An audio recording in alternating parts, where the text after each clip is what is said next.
കൊച്ചി നഗരത്തിന്റെ തിരക്കുകളിൽ നിന്ന് മാറി പനമ്പള്ളി നഗരിലെ ഏറ്റവും ശാന്തമായ ഒരിടത്താണ് മാധവ് എന്ന ആഡംബരമായ ബംഗ്ലാവ്. ഉയരമുള്ള മതിലുകളും വലിയ ഇരുമ്പ് കവാടങ്ങളും ആ വീടിനെ പുറംലോകത്തു നിന്നും വേർതിരിച്ചു നിർത്തുന്നു. നഗരത്തിലെ പ്രമുഖ വ്യവസായിയായ ശേഖരൻ നായരുടെ ഏക മകൾ മീരയുടെ സാമ്രാജ്യമാണ് അത്. പുറമേ നിന്ന് നോക്കുന്നവർക്ക് മീര ഒരു ഭാഗ്യവതിയാണ്. അവൾ ആഗ്രഹിക്കുന്നതെന്തും ഏറ്റവും പുതിയ മോഡൽ വസ്ത്രങ്ങൾ, വിദേശ നിർമ്മിത കാറുകൾ, ഏറ്റവും പുതിയ ഗാഡ്ജറ്റുകൾ എല്ലാം അവളുടെ വിരൽത്തുമ്പിലുണ്ട്.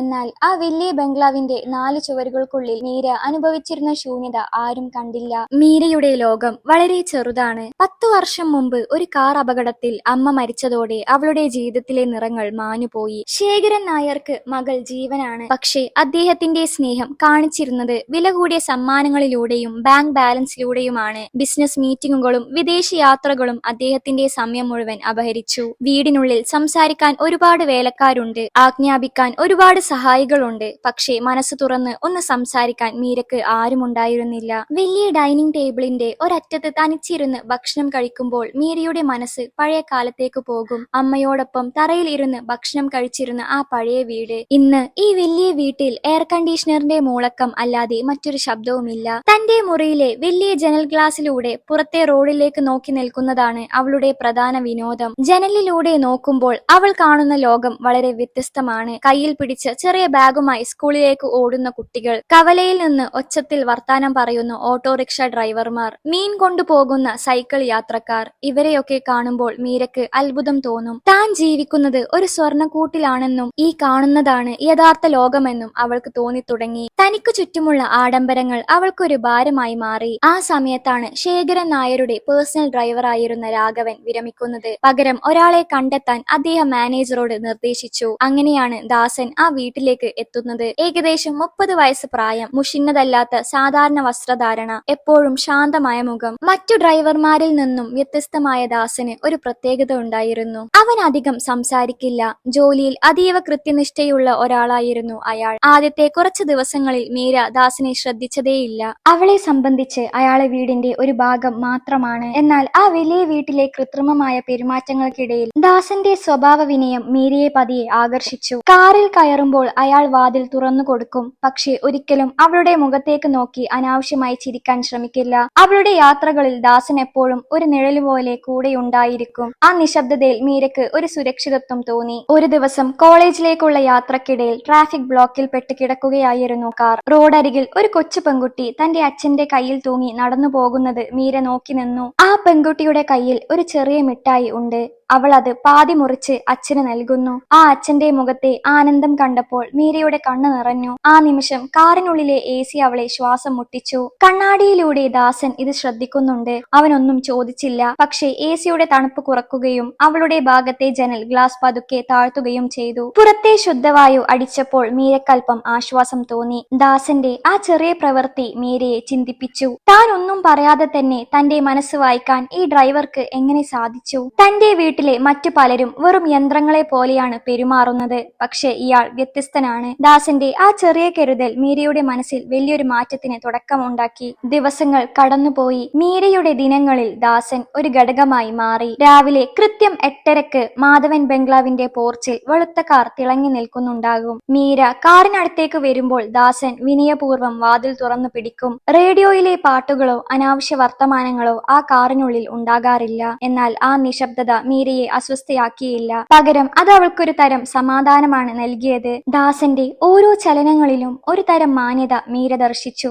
സാധാരണ ഡ്രൈവർമാർ വിശ്രമവേളകളിൽ കൂട്ടം കൂടിയിരുന്ന് തമാശകൾ പറയുന്നതോ പുകവലിക്കുന്നതോ മീര കണ്ടിട്ടുണ്ട്. എന്നാൽ ദാസൻ അങ്ങനെ ആയിരുന്നില്ല. കാർ പാർക്ക് ചെയ്ത ശേഷം അയാൾ മിക്കവാറും ഏതെങ്കിലും മരത്തണലിൽ ഇരുന്ന് പഴയൊരു പുസ്തകം വായിക്കുകയോ അല്ലെങ്കിൽ ദൂരേക്ക് നോക്കി ആലോചനയിൽ മുഴുകുകയോ ചെയ്യും. അയാളുടെ കണ്ണുകളിൽ എപ്പോഴും ഒരു വിങ്ങൽ ഒളിഞ്ഞിരിപ്പുണ്ടായിരുന്നു. അതെന്തിനെ കുറിച്ചാണെന്ന് അറിയാൻ മീരക്ക് അതിയായ ആഗ്രഹമുണ്ടായിരുന്നു. ഒരിക്കൽ നഗരത്തിലെ തിരക്കേറിയ ഒരു ജംഗ്ഷനിൽ സിഗ്നൽ കാത്തു നിൽക്കുകയായിരുന്നു അവർ. കടുത്ത ചൂടുള്ള ദിവസം. റോഡരികിൽ ഒരു അമ്മയും കുഞ്ഞും ഭിക്ഷ യാചിക്കുന്നത് മീര കണ്ടു. ആ കുഞ്ഞ് വിശപ്പ് കൊണ്ട് കരയുന്നു. മീര തന്റെ ബാഗിൽ പണത്തിനായി തിരയുമ്പോഴേക്കും ദാസൻ വണ്ടിയിൽ നിന്നും പുറത്തിറങ്ങി കഴിഞ്ഞിരുന്നു. അയാൾ ഓടിച്ചെന്ന് അടുത്തുള്ള കടയിൽ നിന്നും 2 ബിസ്ക്കറ്റ് പാക്കറ്റും ഒരു കുപ്പി വെള്ളവും വാങ്ങി ആ അമ്മക്ക് നൽകി. സിഗ്നൽ മാറിയപ്പോൾ അയാൾ വേഗം വണ്ടിയിൽ തിരിച്ചു തിരിച്ചു കയറി യാത്ര തുടർന്നു. എന്തിനാ ദാസ സ്വന്തം കയ്യിലെ പൈസ കളയുന്നത്? ചോദിച്ചിരുന്നുവെങ്കിൽ ഞാൻ തരുമായിരുന്നല്ലോ, മീര പതുക്കെ ചോദിച്ചു. ദാസൻ വിനയത്തോടെ കണ്ണാടിയിലൂടെ അവളെ ഒന്ന് നോക്കി. അതിന് പണമല്ലല്ലോ മോളെ വേണ്ടത്. ആ സമയത്ത് അവർക്ക് വിശപ്പായിരുന്നു. അത് തീർക്കാൻ മറ്റൊരാളെ കാത്തു നിൽക്കേണ്ടതില്ലല്ലോ. ആ മറുപടി മീരയെ സ്തബ്ധയാക്കി. പണം നൽകുന്നതല്ല, മറിച്ച് കൃത്യസമയത്ത് കരുണ കാണിക്കുന്നതാണ് യഥാർത്ഥ നന്മയെന്ന് അവൾ അന്ന് പഠിച്ചു. തന്റെ അച്ഛൻ വലിയ തുകകൾ അനാഥാലയത്തിലേക്ക് സംഭാവന നൽകുന്നത് അവൾ കണ്ടിട്ടുണ്ട്. പക്ഷേ അതിലൊന്നും കാണാത്ത ഒരു ആത്മാർത്ഥത ദാസന്റെ ആ ചെറിയ പ്രവൃത്തിയിൽ അവൾ കണ്ടു. പിന്നീടുള്ള ദിവസങ്ങളിൽ മീര ദാസിനെ കൂടുതൽ നിരീക്ഷിക്കാൻ തുടങ്ങി. അയാൾ ഒരിക്കലും ഫോണിൽ അനാവശ്യമായി സംസാരിക്കാറില്ല. എന്നാൽ പലപ്പോഴും വരുന്ന കോളുകൾ എടുക്കുമ്പോൾ അയാളുടെ സ്വരം വല്ലാതെ താഴും. മരുന്ന് കഴിച്ചോ, ഞാൻ വൈകാതെ വരാം, വിഷമിക്കേണ്ട തുടങ്ങിയ വാക്കുകൾ അയാൾ പറയുന്നത് മീര കേട്ടിട്ടുണ്ട്. ആരോ അയാൾക്കായി എവിടെയോ കാത്തിരിക്കുന്നുണ്ടെന്ന് അവൾക്ക് മനസ്സിലായി. ആ കാത്തിരിപ്പാണ് അയാളെ ഇത്രയേറെ ഉത്തരവാദിത്തമുള്ളവനാക്കുന്നത്. ഒരു ദിവസം രാത്രി ഒരു വൈകിയ പാർട്ടിക്കു ശേഷം മീര മടങ്ങുകയാണ്. മഴ പെയ്യുന്നുണ്ട്. വീടിന് മുന്നിൽ കാർ നിർത്തിയപ്പോൾ മീരയുടെ കാൽ വഴുതി അവൾ വീഴാൻ പോയി. ദാസൻ മിന്നൽ വേഗത്തിൽ മുന്നോട്ട് വന്ന് അവളുടെ കൈ പിടിച്ച് താങ്ങി. എന്നാൽ അടുത്ത നിമിഷം തന്നെ അയാൾ തന്റെ കൈകൾ പിൻവലിച്ചു. ക്ഷമിക്കണം, വഴുതുന്നത് കണ്ടപ്പോൾ പെട്ടെന്ന്, ദാസൻ തല താഴ്ത്തി പറഞ്ഞു. മീര അയാളെ നോക്കി നിന്നു. ആ സ്പർശനത്തിൽ ഒരു ലേശം പോലും മോശ ചിന്തകൾ ഉണ്ടായിരുന്നില്ല. മറിച്ച് ഒരു ജ്യേഷ്ഠന്റെ കരുതൽ മാത്രമാണ് അവൾക്ക് അനുഭവപ്പെട്ടത്. സാരമില്ല ദാസ, നീ പിടിച്ചതുകൊണ്ട് ഞാൻ വീണില്ല, അവൾ പുഞ്ചിരിച്ചുകൊണ്ട് പറഞ്ഞു. ദാസന്റെ മുഖത്തപ്പോൾ വിരിഞ്ഞ ആശ്വാസം മീരക്കൊരു പുതിയ അനുഭവമാണ്. എന്നാൽ ഈ സൗഹൃദം അധിക നാൾ നീണ്ടു നിന്നില്ല. പിറ്റേന്ന് രാവിലെ മീര കാറിനടുത്തേക്ക് വന്നപ്പോൾ അവിടെ ദാസൻ ഉണ്ടായിരുന്നില്ല. പകരം പുതിയൊരു ഡ്രൈവറാണ്. ദാസൻ ജോലി നിർത്തിപ്പോയെന്നും രാവിലെ തന്നെ മാനേജറെ ഏൽപ്പിച്ച് അയാൾ ഇറങ്ങിയെന്നും അറിഞ്ഞപ്പോൾ മീരയുടെ ഉള്ളൊന്ന് കാളി. യാതൊരു കാരണവുമില്ലാതെ അയാൾ എന്തിനാണ് പോയത്? ശമ്പളം പോലും പൂർണ്ണമായി വാങ്ങാതെയാണ് അയാൾ പോയതെന്ന് അറിഞ്ഞപ്പോൾ മീരയുടെ അസ്വസ്ഥത വർദ്ധിച്ചു. കാറിന്റെ പിൻസീറ്റിൽ ഇരിക്കുമ്പോൾ അവളുടെ കൈകൾ അബദ്ധവശാൽ സീറ്റിന്റെ വശത്തുള്ള ചെറിയ പോക്കറ്റിൽ തട്ടി. അവിടെ ദാസൻ മറന്നുവെച്ച ഒരു ചെറിയ തുണിസഞ്ചി ഇരിപ്പുണ്ട്. അത് തുറന്നു നോക്കിയ മീരയുടെ ശ്വാസം ഒരു നിമിഷം നിലച്ചുപോയി. അതിനുള്ളിൽ ചില മരുന്നുകളും ജീർണിച്ച ഒരു ഫോട്ടോയുമുണ്ട്. ദാസൻ പോയതോടെ മാധവം ബംഗ്ലാവ് വീണ്ടും പഴയതുപോലെ നിശബ്ദമായി. പുതിയ ഡ്രൈവർ വന്നുവെങ്കിലും മീരയുടെ മനസ്സ് ദാസൻ എവിടെയായിരിക്കും എന്ന ചിന്തയിലാണ്. സീറ്റിൽ നിന്നും കിട്ടിയ ആ ചെറിയ തുണിസഞ്ചി അവൾ തന്റെ മുറിയിലേക്ക് കൊണ്ടുപോയി. അതീവ ജാഗ്രതയോടെ അവൾ അത് തുറന്നു. ഒരു പാവപ്പെട്ടവന്റെ എല്ലാ സമ്പാദ്യവും ആ ചെറിയ സഞ്ചിയിലുണ്ടായിരുന്നു എന്ന് തോന്നിപ്പോകും. അതിനുള്ളിൽ പകുതി തീർന്ന ചില ഗുളികകൾ ഉണ്ടായിരുന്നു. ഹൃദ്രോഗത്തിനും രക്തസമ്മർദ്ദത്തിനും ഉപയോഗിക്കുന്ന വില കൂടിയ മരുന്നുകൾ. അതിനർത്ഥം ദാസൻ ആരോ സുഖമില്ലാത്ത ഒരാൾക്ക് വേണ്ടിയാണ് ഓടി നടന്നിരുന്നത് എന്നാണ്. മരുന്നുകൾക്കിടയിൽ മടക്കി വെച്ചിരുന്ന ഒരു ചെറിയ ഫോട്ടോ മീര എടുത്തു. അത് കറുപ്പും വെളുപ്പും കലർന്ന പഴയൊരു ചിത്രമാണ്. അതിൽ ദാസൻ ഒരു വയസ്സായ സ്ത്രീയുടെ തോളിൽ കൈവച്ച് ചിരിച്ചു നിൽക്കുന്നു. ആ സ്ത്രീയുടെ കണ്ണുകളിലെ തിളക്കം കണ്ടപ്പോൾ തന്നെ അവർക്ക് ദാസൻ എത്രത്തോളം പ്രിയപ്പെട്ടതാണെന്ന് മനസ്സിലാകും. ഫോട്ടോയുടെ പിന്നിൽ വളരെ പണിപ്പെട്ടെഴുതിയ ഒരു വിലാസമുണ്ട്. കടൽത്തീര കോളനി, 3-ാം നമ്പർ ലൈൻ, കൊച്ചി. ആ വിലാസം കണ്ടപ്പോൾ മീരയുടെ ഉള്ളിൽ ഒരു മിന്നൽ വീണു. നഗരത്തിലെ ഏറ്റവും ദരിദ്രമായ ചേരുകളിലൊന്നായിരുന്നു അത്. ആഡംബര ബംഗ്ലാവുകളിൽ നിന്നും വെറും കിലോമീറ്ററുകൾ മാത്രം അകലെ പട്ടിണിയും രോഗവും വാഴുന്ന മറ്റൊരു ലോകം. ദാസൻ ആ ലോകത്ത് നിന്നാണ് വരുന്നതെന്ന് അവൾക്ക് വിശ്വസിക്കാനായില്ല. ഇത്രയും മാന്യമായി പെരുമാറുന്ന,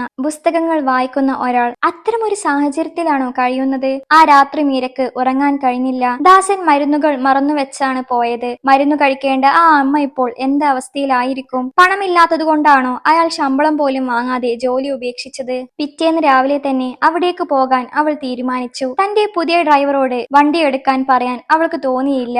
അത് തന്റെ സ്വകാര്യമായ ഒരു യാത്ര ആയിരിക്കണമെന്ന് അവൾ ഉറപ്പിച്ചു. രാവിലെ ശേഖരൻ നായർ ബിസിനസ് ആവശ്യത്തിനായി പുറത്തു പോയ ഉടനെ മീര തന്റെ ചെറിയ കാർ പുറത്തെടുത്തു. GPS നോക്കി അവൾ കടൽത്തീര കോളനി ലക്ഷ്യമാക്കി വണ്ടി ഓടിച്ചു. നഗരത്തിന്റെ മനോഹരമായ റോഡുകൾ അവസാനിച്ചു. ചപ്പുചവറുകൾ നിറഞ്ഞ ഇടുങ്ങിയ വഴികളിലേക്ക് അവൾ പ്രവേശിച്ചു. കാർ കൂടുതൽ മുന്നോട്ട് കൊണ്ടുപോകാൻ കഴിയാത്ത വിധം വഴികൾ ചെറുതായി. അവൾ വണ്ടി ഒരിടത്ത് ഒതുക്കി നിർത്തി പുറത്തിറങ്ങി. വില കൂടിയ വസ്ത്രവും ബ്രാൻഡഡ് വാച്ചും ധരിച്ച മീരയെ കണ്ടപ്പോൾ കോളനി വാസികൾ അത്ഭുതത്തോടെ നോക്കി. ആ പരിസരത്തെ ഗന്ധം മീരയെ അസ്വസ്ഥയാക്കി. എങ്കിലും അവൾ പിന്തിരിഞ്ഞില്ല. ഓരോരുത്തരോടായി ഫോട്ടോയിലെ വിലാസം ചോദിച്ചു. ഒടുവിൽ ഒരു വൃദ്ധൻ വിരൽ ചൂണ്ടി. അതാ ആ കാണുന്ന പ്ലാസ്റ്റിക് ഷീറ്റ് മേന കുടിലാണ്. പക്ഷെ ഇപ്പോൾ അവിടെ ആരും ഉണ്ടാകാൻ വഴിയില്ല. മീര ആ കുടിലിന് മുന്നിലെത്തി. വാതിൽ പകുതി തുറന്ന് കിടക്കുകയാണ്. ദാസ, അവൾ പതുക്കെ വിളിച്ചു. മറുപടി ഒന്നും വന്നില്ല. അവൾ ഉള്ളിലേക്ക് തല നീട്ടി നോക്കി. ആ കാഴ്ച കണ്ട് അവൾ ഞെട്ടിപ്പോയി. കഷ്ടിച്ച് ഒരാൾക്ക് കിടക്കാൻ മാത്രം സ്ഥലമുള്ള ആ കൂരക്കുള്ളിൽ ദാസൻ ഉണ്ടായിരുന്നില്ല. കാണുന്നില്ല. പകരം ഒരു പഴയ കട്ടിലിൽ പുതപ്പിനുള്ളിൽ ചുരുണ്ടുകൂടി ഒരാൾ കിടക്കുന്നു. ഫോട്ടോയിൽ കണ്ട അതേ അമ്മ. അവരുടെ മുഖം വല്ലാതെ വിളറിയിരുന്നു. ശ്വാസമെടുക്കാൻ അവർ കഷ്ടപ്പെടുന്നത് അവൾ കണ്ടു. മുറിക്കുള്ളിൽ ആകെ ഒരു മണ്ണെണ്ണ വിളക്കിന്റെ വെളിച്ചം മാത്രം. മീര പതുക്കെ അവരുടെ അടുത്തു ചെന്നു. അമ്മേ എന്ന് വിളിച്ചുകൊണ്ട് അവരുടെ നെറ്റിയിൽ കൈവച്ചു. തീ പോലെ പൊള്ളുന്ന പനി. ആ അമ്മ പതുക്കെ കണ്ണു തുറന്നു. മങ്ങിയ കാഴ്ചയിലൂടെ അവർ മീരയെ നോക്കി. ദാസ, മരുന്ന് കൊണ്ടുവന്നോ? അവർ വളരെ പ്രയാസപ്പെട്ട് ചോദിച്ചു. മീരയുടെ കണ്ണു നിറഞ്ഞു. ആ അമ്മക്ക് ദാസനെ കാണാൻ കഴിയില്ലെങ്കിലും അവന്റെ സാമീപ്യം അവർ കൊതിക്കുന്നുണ്ട്. താൻ കൊണ്ടുവന്ന തുണിസഞ്ചി മീര തുറന്നു. അതിലെ മരുന്നുകൾ നോക്കിയപ്പോൾ അവൾക്കൊരു കാര്യം മനസ്സിലായി. മിക്കവാറും മരുന്നുകൾ തീർന്നു പോയിരിക്കാം. ദാസൻ ജോലിക്ക് വരാത്തത് അമ്മയെ പരിചരിക്കാൻ ആരുമില്ലാത്തതുകൊണ്ടാണെന്ന് മീര തിരിച്ചറിഞ്ഞു. ഈ നരകത്തിൽ ആഹാരമോ വെള്ളമോ പോലുമില്ലാതെ ആ അമ്മ എത്ര ദിവസമായി ഇങ്ങനെ കിടക്കുന്നുണ്ടാകണം. മീര പെട്ടെന്ന് പുറത്തിറങ്ങി. ദാസൻ എവിടെയാണെന്ന് അവിടെയുള്ളവരോട് ചോദിച്ചു. അവൻ രാവിലെ വലിയ അങ്ങാടിയിൽ ചുമട്ടുപണിക്ക് പോയതാണ് മോളെ. അമ്മക്ക് മരുന്ന് വാങ്ങാൻ കയ്യിൽ പൈസയില്ല, അതുകൊണ്ട് കിട്ടുന്ന പണിക്ക് പോയിരിക്കുകയാണ്, അയൽവാസി പറഞ്ഞു. മീരക്ക് തന്റെ പൈസയോട് വല്ലാത്തൊരു പുച്ഛം തോന്നി. ഒരു നേരത്തെ മരുന്നിനായി ദാസൻ വെയിലത്ത് കഷ്ടപ്പെടുമ്പോൾ താൻ എയർ കണ്ടീഷണർ മുറിയിൽ ഇരുന്ന് ഏകാന്തതയെക്കുറിച്ച് പരാതിപ്പെടുകയാണ്. അവൾ ഉടൻ തന്നെ ഫോൺ എടുത്ത് തന്റെ കുടുംബ ഡോക്ടറെ വിളിച്ചു. ഡോക്ടർ, എനിക്ക് അടിയന്തരമായി ഒരു സഹായം വേണം. ഞാനൊരു അഡ്രസ് അയക്കാം, അവിടെ ഒരു ആംബുലൻസ് വേണം. ദാസൻ തിരിച്ചു വരുന്നതുവരെ കാത്തു നിൽക്കാൻ മീര തയ്യാറായിരുന്നില്ല. ആ അമ്മയുടെ ജീവൻ രക്ഷിക്കുക എന്നതായിരുന്നു അവളുടെ ഏക ലക്ഷ്യം. എന്നാൽ ദാസൻ കടന്നു വരുമ്പോൾ മീരയെ അവിടെ കണ്ടാൽ എന്ത് സംഭവിക്കുമെന്ന് അവൾ ചിന്തിച്ചിരുന്നില്ല.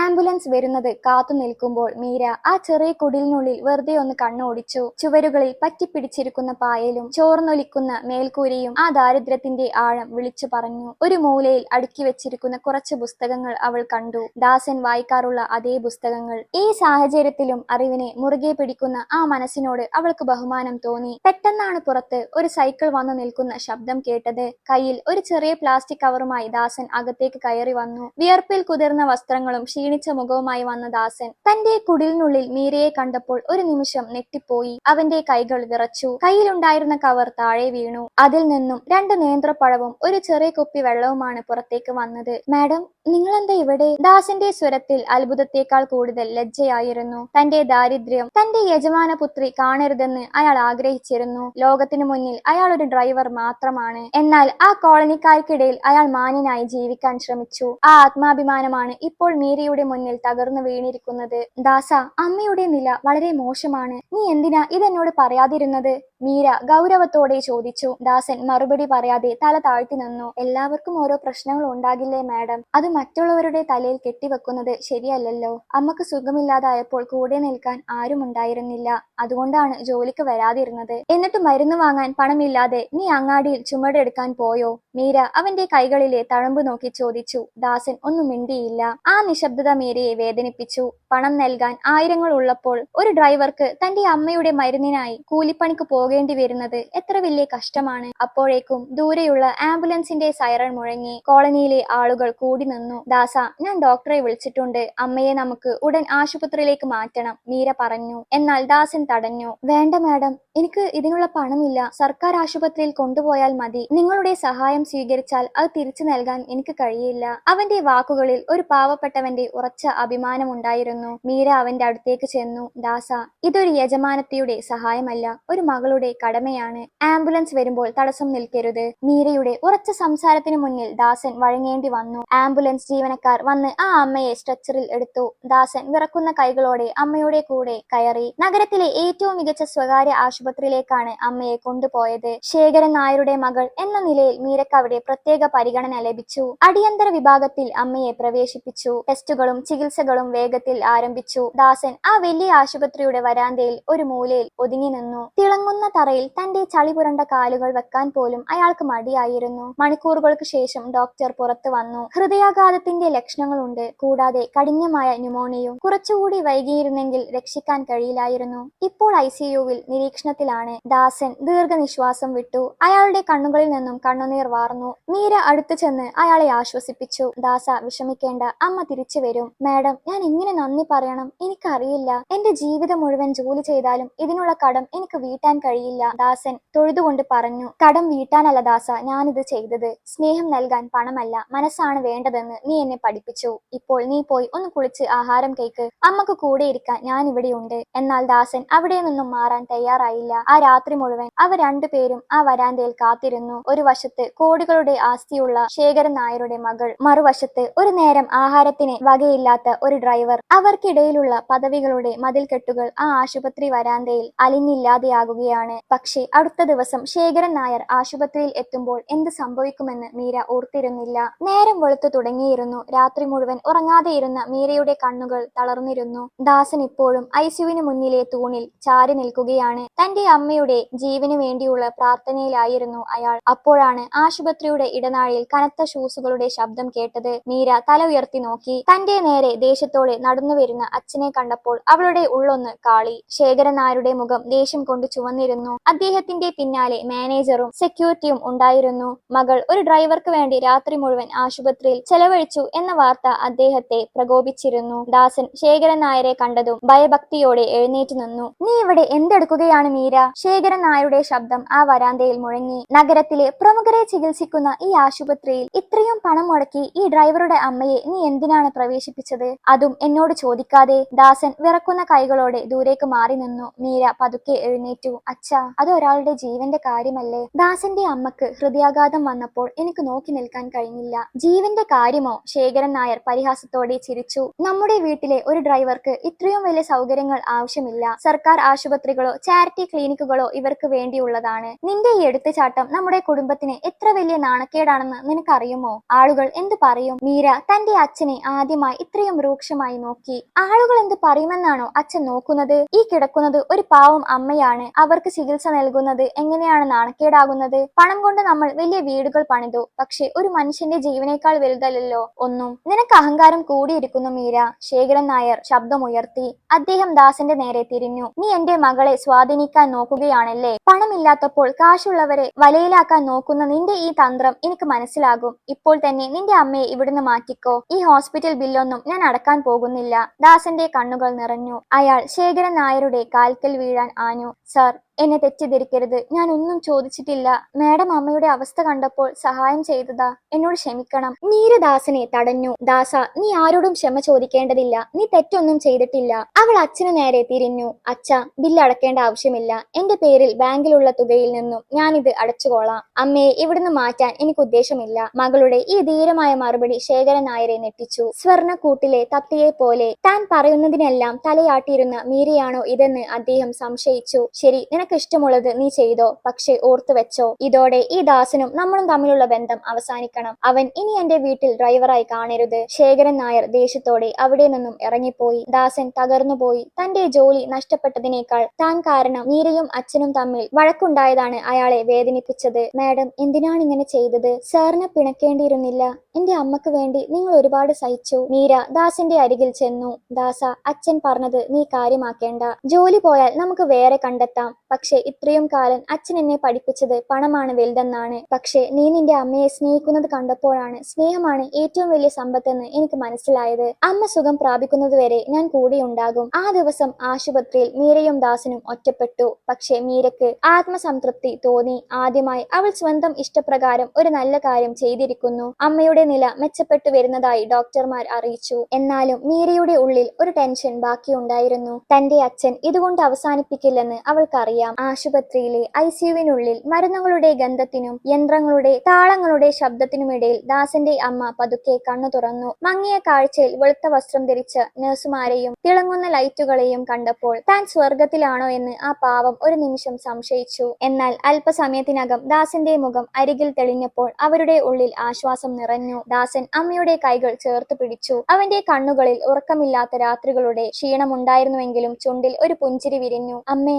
ഇപ്പോൾ എങ്ങനെയുണ്ട്? അവൻ ചോദിച്ചു. അമ്മ ഒന്നും മിണ്ടിയില്ല. പകരം ദാസന്റെ പിന്നിൽ നിൽക്കുന്ന മീരയെ നോക്കി. അവർക്ക് മീരയെ ഓർമ്മയുണ്ടായിരുന്നു. തന്റെ കുടിലിൽ വന്ന് ആഹാരം നൽകിയ ആ പെൺകുട്ടി. മീര അടുത്തു ചെന്ന് അവരുടെ നെറ്റിയിൽ തലോടി. വിഷമിക്കേണ്ട അമ്മേ, ഇപ്പോൾ എല്ലാം ശരിയായി. ഇനി നമുക്ക് വീട്ടിൽ പോകാം, മീര പറഞ്ഞു. അമ്മയുടെ കണ്ണുകൾ നിറഞ്ഞു. അവർക്ക് സംസാരിക്കാൻ പ്രയാസമുണ്ടായിരുന്നുവെങ്കിലും അവരുടെ നോട്ടം നന്ദി സൂചിപ്പിക്കുന്നു. എന്നാൽ ദാസന്റെ മനസ്സിൽ വല്ലാത്തൊരു ഭാരമുണ്ടായിരുന്നു. ശേഖരൻ നായരുടെ വാക്കുകൾ അവന്റെ കാതുകളിൽ മുഴങ്ങിക്കൊണ്ടിരുന്നു. ജോലി ജോലി പോയിരിക്കുന്നു, താമസിക്കുന്ന കുടിൽ ചോർന്നൊലിക്കുന്നു. ഇനി എങ്ങനെ അമ്മയെ സംരക്ഷിക്കും എന്ന ചോദ്യം അവനെ വേട്ടയാടി. ആശുപത്രിയിൽ നിന്നും ഡിസ്ചാർജ് ചെയ്യാനുള്ള സമയമായി. ബില്ലുകൾ മുഴുവൻ മീര തന്നെ അടച്ചു. ദാസൻ തടയാൻ ശ്രമിച്ചെങ്കിലും മീര സമ്മതിച്ചില്ല. ഇതൊന്നും എനിക്ക് തിരിച്ചു നൽകേണ്ടതില്ല ദാസ, നിന്റെ അമ്മ ഇപ്പോൾ എന്റെയും കൂടി അമ്മയാണ്, മീര ഉറപ്പിച്ചു പറഞ്ഞു. ആശുപത്രിക്ക് പുറത്തിറങ്ങിയപ്പോൾ ദാസൻ പറഞ്ഞു, മാഡം, ഇനി ഞങ്ങളെ കോളനിയിലേക്ക് കൊണ്ടുപോകേണ്ട. അവിടെ ഈ അവസ്ഥയിൽ അമ്മക്ക് താമസിക്കാൻ കഴിയില്ല. എനിക്ക് എങ്ങനെങ്കിലും ഒരു ജോലി കണ്ടെത്തണം, ദാസൻ പറഞ്ഞു. മീര ചിന്തിച്ചു. അച്ഛന്റെ വീട്ടിലേക്ക് ദാസനെ കൊണ്ടുപോകാൻ കഴിയില്ല. അവിടെ ശേഖരൻ നായർ കാത്തിരിക്കുന്നുണ്ടാകും. അവൾ തന്റെ സുഹൃത്തായ അഞ്ജലിയെ വിളിച്ചു. നഗരത്തിനു പുറത്ത് അഞ്ജലിക്ക് ഒരു ചെറിയ ഔട്ട് ഹൗസ് ഉണ്ടായിരുന്നു. കുറച്ചു ദിവസത്തേക്ക് ദാസനും അമ്മക്കും അവിടെ താമസിക്കാൻ മീര സൗകര്യം ഒരുക്കി. ദാസൻ പുതിയൊരു ജീവിതത്തിനായി പോരാട്ടം തുടങ്ങി. രാവിലെ മുതൽ രാത്രി വരെ അവൻ നഗരത്തിൽ ജോലിക്കായി അലഞ്ഞു. ഡ്രൈവർ പണിക്ക് പലയിടത്തും നോക്കിയെങ്കിലും ശേഖരൻ നായരുടെ സ്വാധീനം കാരണം പലരും അവനെ തിരിച്ചയച്ചു. ദാസനെ ഒരു പണിയും കിട്ടാൻ അനുവദിക്കില്ലെന്ന് ശേഖരൻ നായർ തന്റെ ആളുകളോട് പറഞ്ഞിരുന്നു. തന്റെ മകളെ വഴി തെറ്റിച്ചതിനുള്ള പകയായിരുന്നു അത്. അതേസമയം മീരയുടെ വീട്ടിൽ കടുത്ത നിയന്ത്രണങ്ങൾ ഏർപ്പെടുത്തി. അവളുടെ ഫോൺ പിടിച്ചു വാങ്ങി. പുറത്തിറങ്ങുന്നത് തടഞ്ഞു. നീ ആ ഡ്രൈവറെ സഹായിച്ചത് മതി, ഇനി അവനെ കണ്ടുപോയാൽ വിവരമറിയും, ശേഖരൻ നായർ താക്കീത് നൽകി. മീര തന്റെ മുറിയിൽ തളക്കപ്പെട്ടു. പക്ഷേ അവൾ തോൽക്കാൻ തയ്യാറായിരുന്നില്ല. ജനലിലൂടെ പുറത്തേക്ക് നോക്കുമ്പോൾ അവൾക്ക് ദാസന്റെയും അമ്മയുടെയും മുഖം മാത്രമാണ് തെളിഞ്ഞത്. ദാസൻ ഒരു ദിവസം ഹോട്ടലിൽ പാത്രം കഴുകുന്ന പണിക്ക് ചേർന്നു. തന്റെ ആത്മാഭിമാനം പണയം വെച്ചാണെങ്കിലും അമ്മക്ക് മരുന്ന് വാങ്ങാൻ അവന് പണം വേണമായിരുന്നു. രാത്രി വൈകി ഔട്ട് ഹൗസിൽ എത്തുമ്പോൾ അമ്മ ഉറങ്ങാതെ അവനായി കാത്തിരിക്കും. ദാസ, ആ മോളെവിടെ? അവളെ കാണാതിരുന്നിട്ട് എനിക്ക് വിഷമമാകുന്നു, അമ്മ ചോദിക്കുമ്പോൾ ദാസൻ മറുപടി പറയാതെ പുറത്തേക്ക് നോക്കി നിൽക്കും. മീരയുമായുള്ള ബന്ധം തകർക്കാൻ ശേഖരൻ നായർ ശ്രമിക്കുന്തോറും ദാസന്റെയും അമ്മയുടെയും അവസ്ഥ മീരയെ കൂടുതൽ ദൃഢനിശ്ചയമുള്ളവളാക്കി. ഒരു ദിവസം രാത്രി മീര ഒരു വലിയ തീരുമാനമെടുത്തു. ഈ സ്വർണ്ണക്കൂട്ടിനുള്ളിലെ സുഖങ്ങളെക്കാൾ വലുത് പുറത്തെ യഥാർത്ഥ ജീവിതമാണെന്ന് അവൾ തിരിച്ചറിഞ്ഞു. അവൾ തന്റെ ബാഗിൽ കുറച്ച് വസ്ത്രങ്ങളും അമ്മയുടെ ആ പഴയ ഫോട്ടോയും എടുത്തു. ആരും കാണാതെ രാത്രിയുടെ നിശബ്ദതയിൽ മീര ആഡംബര ബംഗ്ലാവിന്റെ പടികൾ ഇറങ്ങി. പണമോ പ്രശസ്തിയോ ഇല്ലാതെ ഒരു ലോകത്തേക്ക്, മനുഷ്യത്വവും സ്നേഹവും മാത്രമുള്ള ഒരു പുതിയ ജീവിതത്തിലേക്ക് അവൾ ചുവടുവെച്ചു. സെക്യൂരിറ്റി ജീവനക്കാർ ഗേറ്റിനടുത്ത് മയക്കത്തിലായ നേരം നോക്കി മീര പിൻവാതിലൂടെ പുറത്തിറങ്ങി. അവളുടെ കയ്യിൽ ഒരു ചെറിയ ബാഗ് മാത്രമേ ഉണ്ടായിരുന്നുള്ളൂ. വില കൂടിയ ആഭരണങ്ങളോ പണമോ അവൾ എടുത്തില്ല. പകരം അമ്മയുടെ ഒരു ഫോട്ടോയും കുറച്ച് വസ്ത്രങ്ങളും മാത്രം. വർഷങ്ങളായി താൻ അനുഭവിച്ച ആഡംബരങ്ങൾ വെറും ചങ്ങലകളാണെന്ന് അവൾക്ക് തോന്നി. ആ പടി ഇറങ്ങുമ്പോൾ അവളുടെ മനസ്സിൽ ഭയമായിരുന്നില്ല. ടാക്സി പിടിച്ച് അവൾ അഞ്ജലിയുടെ ഔട്ട് ഹൗസിന് മുന്നിലെത്തി. വാതിലിൽ മുട്ടിയപ്പോൾ ദാസനാണ് തുറന്നത്. മീരയെ ആ വേഷത്തിൽ കണ്ടപ്പോൾ ദാസൻ ഞെട്ടിപ്പോയി. എന്താ ഈ സമയത്ത്, എന്തുപറ്റി? മീര അകത്തേക്ക് കയറി കസേരയിൽ ഇരുന്നു. ദാസ, ഞാൻ ആ വീട് വിട്ടു വന്നു. ഇനി അങ്ങോട്ട് ഒരു തിരിച്ചു പോക്കില്ല. പണമില്ലെങ്കിലും മനുഷ്യനായി ജീവിക്കാനാണ് എനിക്ക് ആഗ്രഹം. എനിക്ക് നിങ്ങളുടെ കൂടെ നിൽക്കാൻ ഒരിടം തരുമോ? ദാസൻ പരിഭ്രാന്തനായി. എന്തേ പറയുന്നത്? സാർ അറിഞ്ഞാൽ നഗരം മുഴുവൻ ഇളക്കി മറിക്കും. ഞങ്ങൾ പാവങ്ങളാണ്, നിങ്ങൾക്ക് ഈ ദാരിദ്ര്യം താങ്ങാൻ കഴിയില്ല. ഈ സംസാരം കേട്ട് ഉറക്കമുണർന്ന ദാസന്റെ അമ്മ അടുത്ത് വന്നു. അവർ മീരയുടെ കൈ പിടിച്ചു. പേടിക്കേണ്ട ദാസ, ഇവൾ വന്നത് നമ്മളെ വിശ്വസിച്ചല്ലേ. നമ്മുടെ കൂടെ ഇവൾ നിന്നോട്ടെ. ഉള്ള കഞ്ഞിയാണെങ്കിലും നമുക്ക് പങ്കിട്ട് കുടിക്കാം. അമ്മയുടെ ആ വാക്കുകൾ മീരക്ക് വലിയൊരു ആശ്വാസമായി. പിറ്റേന്ന് രാവിലെ ശേഖരൻ നായർ വിവരമറിഞ്ഞു. അദ്ദേഹത്തിന്റെ ക്രോധത്തിന് അതിരുകളില്ലായിരുന്നു. തന്റെ മകൾ ഒരു ഡ്രൈവർക്കൊപ്പം പോയി എന്ന വാർത്ത അദ്ദേഹത്തിന്റെ പ്രശസ്തിയെ ബാധിക്കുമെന്ന് അദ്ദേഹം ഭയന്നു. പോലീസിനെ വിളിക്കാനൊരുങ്ങിയ അദ്ദേഹത്തെ മാനേജർ തടഞ്ഞു. സർ, കേസായാൽ അത് വലിയ വാർത്തയാകും. പത്രക്കാർ അത് ആഘോഷിക്കും. നമുക്ക് അവളെ രഹസ്യമായി കണ്ടെത്താം. ശേഖരൻ നായർ തന്റെ ഗുണ്ടകളെ വിട്ടു. എന്നാൽ മീരയും ദാസനും മറ്റൊരു പദ്ധതിയിലായിരുന്നു. ദാസന്റെ അമ്മയുടെ ആഗ്രഹപ്രകാരം തങ്ങളുടെ കോളനിയിലെ പാവപ്പെട്ടവർക്കായി എന്തെങ്കിലും ചെയ്യണമെന്ന് മീര ഉറപ്പിച്ചു. തന്റെ കയ്യിലുള്ള ചില സർട്ടിഫിക്കറ്റുകൾ ഉപയോഗിച്ച് മീര ഒരു സ്വകാര്യ സ്കൂളിൽ അധ്യാപികയായി ജോലിക്ക് കയറി. ദാസൻ പകൽ സമയത്ത് ടാക്സി ഓടിക്കാനും രാത്രിയിൽ ഒരു ചെറിയ കട തുടങ്ങാനും തീരുമാനിച്ചു. മീരയുടെ ജീവിതം പൂർണ്ണമായും മാറി. എയർ കണ്ടീഷണർ മുറികൾക്ക് പകരം ഫാനിന്റെ കാറ്റും വില കൂടിയ വിഭവങ്ങൾക്ക് പകരം ദാസന്റെ അമ്മ ഉണ്ടാക്കുന്ന ലളിതമായ ഭക്ഷണവും അവൾ ആസ്വദിച്ചു. ദാസന്റെ അമ്മയുടെ ആരോഗ്യം മെച്ചപ്പെട്ടു വന്നു. അവർ മീരക്ക് പഴയ കഥകൾ പറഞ്ഞുകൊടുത്തു. സ്നേഹം അനുഭവിക്കാൻ വലിയ വീടുകളല്ല, വലിയ മനസ്സുകളാണ് വേണ്ടതെന്ന് മീര ഓരോ നിമിഷവും തിരിച്ചറിഞ്ഞു. ഒരിക്കൽ കോളനി സന്ദർശിച്ചപ്പോൾ അവിടുത്തെ കുട്ടികൾ പഠിക്കാൻ സൗകര്യമില്ലാതെ അലിയുന്നത് മീര കണ്ടു. ദാസ നമുക്ക് ഇവർക്കായി ഒരു ചെറിയ പഠന കേന്ദ്രം തുടങ്ങിയാലോ? മീരയുടെ ചോദ്യത്തിന് ദാസൻ പൂർണ്ണ പിന്തുണ നൽകി. അവർ തങ്ങളുടെ സമ്പാദ്യത്തിൽ നിന്നും ഒരു ചെറിയ തുക മാറ്റിവെച്ച് കോളനിയിലെ ഒരു പൊതുസ്ഥലത്ത് ക്ലാസുകൾ തുടങ്ങി. മീര അവിടുത്തെ കുട്ടികളെ പഠിപ്പിക്കാൻ തുടങ്ങി. പാവപ്പെട്ട ആ കുട്ടികളുടെ കണ്ണുകളിലെ തിളക്കം കണ്ടപ്പോൾ മീരയ്ക്ക് ലഭിച്ച സന്തോഷം കോടികൾക്ക് നൽകാൻ കഴിയാത്തതായിരുന്നു. എന്നാൽ അവരുടെ സന്തോഷം അധികനാൾ നീണ്ടുനിന്നില്ല. ശേഖരൻ നായരുടെ ആളുകൾ അവരെ കണ്ടെത്തി. ഒരു വൈകുന്നേരം മീര കുട്ടികളെ പഠിപ്പിച്ചുകൊണ്ടിരിക്കുമ്പോൾ കറുത്ത കാറുകൾ ആ കോളനിയിലേക്ക് പാഞ്ഞു വന്നു. ശേഖരൻ നായർ കാറിൽ നിന്നിറങ്ങി. അദ്ദേഹത്തിന്റെ കണ്ണുകളിൽ പക ജ്വലിക്കുന്നുണ്ടായിരുന്നു. ദാസൻ ഓടി വന്ന് മീരയ്ക്ക് മുന്നിൽ നിന്നു. നീ വിചാരിച്ചത് എന്നെ തോൽപ്പിക്കാമെന്നാണോ മീരെ? ശേഖരൻ നായർ അലറി. ഈ ചവിട്ടുകൊട്ടയിൽ താമസിക്കാനാണോ നീ നിന്റെ വീട് വിട്ടിറങ്ങിയത്? നിന്നെ ഞാൻ ബലമായി കൊണ്ടുപോകും. മീര ഭയപ്പെട്ടില്ല. അവൾ കുട്ടികളെ മാറ്റി നിർത്തി അച്ഛന്റെ മുന്നിൽ ചെന്നു. അച്ഛാ, ഞാൻ വരുന്നത് എന്റെ ഇഷ്ടപ്രകാരമാണ്. ഇവിടുത്തെ ഈ വീടുകളിൽ ഞാൻ കണ്ട സ്നേഹം അച്ഛന്റെ ബംഗ്ലാവിൽ എനിക്ക് ലഭിച്ചിട്ടില്ല. എന്നെ കൊണ്ടുപോകണമെങ്കിൽ അച്ഛൻ എന്റെ ശവത്തിന് മുകളിലൂടെ പോകേണ്ടി വരും. ശേഖരൻ നായർ ഞെട്ടിപ്പോയി. തന്റെ ശാന്ത സ്വഭാവിയായ മകൾ ഇത്രയും ധൈര്യശാലിയായത് എപ്പോൾ? അദ്ദേഹം ദാസനെ നോക്കി. ദാസൻ ഒന്നും മിണ്ടിയില്ലെങ്കിലും അവന്റെ നോട്ടത്തിൽ മീരക്കായുള്ള സംരക്ഷണം ഉണ്ടായിരുന്നു. ആ നിമിഷം ശേഖരൻ നായർ ഒരു കാര്യം മനസ്സിലാക്കി. പണം കൊണ്ട് വാങ്ങാൻ കഴിയാത്ത ഒന്നിനെയാണ് മീര തേടി പോകുന്നതെന്ന്. എന്നാൽ അദ്ദേഹം പിന്മാറാൻ തയ്യാറായിരുന്നില്ല. നിന്റെ ഈ വാശി ഞാൻ തീർക്കും എന്ന് പറഞ്ഞ് അദ്ദേഹം മടങ്ങിപ്പോയി. അടുത്ത ദിവസം മുതൽ കോളനിയിലെ പഠന കേന്ദ്രം പൊളിച്ചു നീക്കാൻ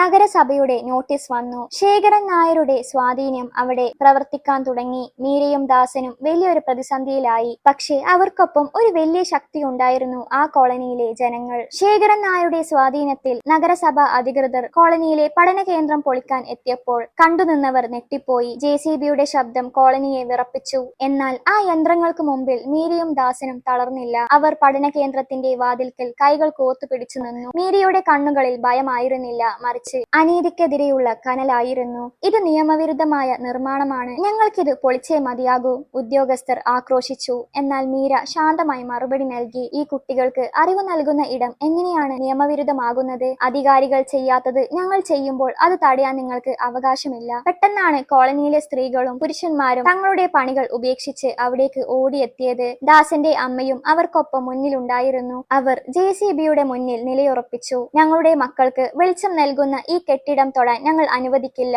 അവർ ഒറ്റക്കെട്ടായി വിളിച്ചു പറഞ്ഞു. ഒരു ചെറിയ സംഘർഷം അവിടെ ഉടലെടുത്തു. മാധ്യമങ്ങൾ സ്ഥലത്തെത്തി. ശേഖരൻ നായരുടെ മകൾ ചേരിയിലെ കുട്ടികൾക്കായി പോരാടുന്നു എന്ന വാർത്ത കാട്ടുതീ പോലെ പടർന്നു. വാർത്ത അറിഞ്ഞ ശേഖരൻ നായർ കൂടുതൽ പ്രകോപിതനായി. തന്റെ അന്തസ്സിന് ഇത് വലിയ ക്ഷതമാണെന്ന് അദ്ദേഹം കരുതി. അദ്ദേഹം പോലീസിനെ ഉപയോഗിച്ച് അവരെ മാറ്റാൻ ശ്രമിച്ചു. എന്നാൽ ജനക്കൂട്ടം പിരിഞ്ഞു പോയില്ല. ഒടുവിൽ ജനങ്ങളുടെ പ്രതിഷേധത്തിനു മുന്നിൽ അധികൃതർക്ക് പിൻവാങ്ങേണ്ടി വന്നു. താൽക്കാലികമായെങ്കിലും പഠന കേന്ദ്രം സംരക്ഷിക്കപ്പെട്ടു. അന്ന് രാത്രി കോളനിയിൽ ഒരു ചെറിയ വിജയാഘോഷം നടന്നു. ദാസൻ മീരയെ നോക്കി പറഞ്ഞു, നിങ്ങൾ ഇല്ലായിരുന്നുവെങ്കിൽ ഞങ്ങൾ തോറ്റുപോയേനെ. പക്ഷേ ഇനിയും പ്രശ്നങ്ങൾ ഉണ്ടാകും. മീര പുഞ്ചിരിച്ചു.